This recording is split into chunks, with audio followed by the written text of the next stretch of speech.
Bismillahirrahmanirrahim. Assalamu alaikum. I'm flying like a bird at Guilin, China. Jiang scenery উপভোগ করছি। আসলে কথা হচ্ছে যে আল্লাহ তাআলা যে মনিটর আমাদের চোখে বসিয়ে দিয়েছেন সেটা দিয়ে ধারণ করার চেষ্টা করছি।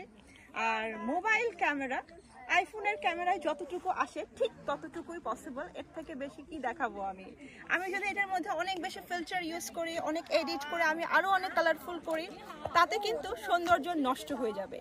কারণ আপনারা যা দেখতে পাচ্ছেন এর থেকে অনেক বেশি সুন্দর, এবং আপনাকে বাস্তবে এসে এটাকে দেখতে হবে। কারণ পাহাড় বরাবরই আমাদের আসলে একটা ভালোবাসার জায়গা।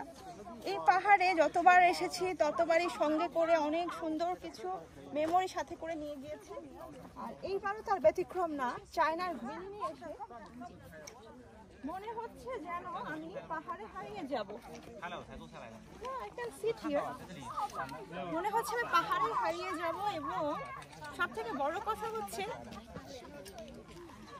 এখানকার পাহাড়গুলো একদম সুন্দর ত্রিভুজ আকৃতির, এক একটা এক এক রকম না, সবগুলো same but different, right? Xiang scenery স্পটটা কি আসলে একদম ফটোজেনিক, একদম পিকচার পারফেক্ট যেটাকে বলে। ওদের ল্যান্ডস্কেপ গুলো দেখেন, ছোট ছোট। আচ্ছা, এই পাথরগুলো তো একদম ন্যাচারাল, তাই না? হ্যাঁ, ওরা তো এমন না যে ওরা এখানে সেট করে দিয়েছে। না না, এগুলো এনেই সেট করেছে। এখানে পাথর ন্যাচারাল, কিন্তু সেট করেছে, এনে সেট করেছে। মানে হচ্ছে সেট করেছে যাতে করে মানুষ ছবি ভিডিও নিতে পারে, রাইট? ইনফিনিটি ভিউ পাওয়ার জন্য এরকম করে।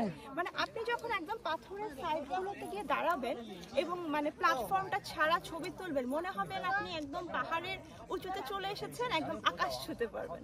অনেকটা এরকম আর কি। কি সুন্দর, মাশাআল্লাহ, আলহামদুলিল্লাহ, সুবহানাল্লাহ। আজকে শীতই নাই বলা চলে, ঠিক না? Perfect weather. মানে পাহাড়ের উপরে আসলে সাধারণত কিন্তু ঠান্ডা বেশি লাগে, কিন্তু আমি এখানে এসে অবাক হচ্ছি, ঠান্ডা লাগা তো দূরের কথা, এখানে মনে হচ্ছে যে একদম রোদের তাপটা আরো বেশি হয়ে গেছে। একটু পরে কিন্তু আমরা সানসেট মানে এনজয় করবো ইনশাআল্লাহ। পাহাড়ের সানসেট একরকম, আবার সমুদ্রের সানসেট আরেক রকম। যেমন আমরা কিন্তু এবার ফিলিপাইনের বোরাকে আইল্যান্ডে কি ছিল, আমাদের বিচটার নাম কি ছিল? পোকা বিচে আমরা সানসেট এনজয় করিনি। ডিনি উইড বিচ, হোয়াইট স্যান্ডস বিচ, যেটা একদম হোয়াইট স্যান্ডস বিচ আর ডিনি উইড বিচের মাঝামাঝি পজিশনে, ওইখানে হচ্ছে সানসেট মোমেন্ট। ইনফ্যাক্ট ওইখানে পাহাড়ের খুবই সুন্দর একটা সিনারি আসে, তো সেইখানে আমরা দেখেছি। এবং আজকে ইনশাআল্লাহ চায়নার গুইলিনে পাহাড়ে সানসেট দেখবো। পাহাড়ের সূর্যাস্ত একটু অন্যরকম হয়, সূর্যটা পাহাড়ের আড়ালে হারিয়ে যায়, আবার সমুদ্রে হচ্ছে সমুদ্রের ভিতরে হারিয়ে যায়। দুটো দেশ, দুই রকম সিনারি ইনশাআল্লাহ উপভোগ করব। আর আপনারা কিন্তু আমাদের সাথেই থাকবেন, তার কারণ হচ্ছে যদি রেজান আলম সিআইডিতে না থাকেন তাহলে বুঝবেন কিভাবে র অ্যান্ড ন্যাচারাল ভিডিও কাকে বলে, একদম ইনস্ট্যান্ট প্রেজেন্টেশন কাকে বলে। অবশ্যই জানাবেন আপনাদের কাছে কেমন লাগছে, তার কারণ আপনাদের মূল্যবান মতামতগুলোকে মাথায় রেখেই কিন্তু আমি আমার ব্লগগুলো আপনাদের সামনে উপস্থাপন করি। তো এই মুহূর্তে এই ব্লগ থেকে আমি এখানেই বিদায় নিচ্ছি, কিন্তু নেক্সটে আরো অনেক বেশি সারপ্রাইজ আপনাদের জন্য ওয়েট করছে ইনশাআল্লাহ। থাকবেন রেজান আলম সিআইডির সাথেই। So Guilin, China, Xiang scenery, আল্লাহ হাফেজ।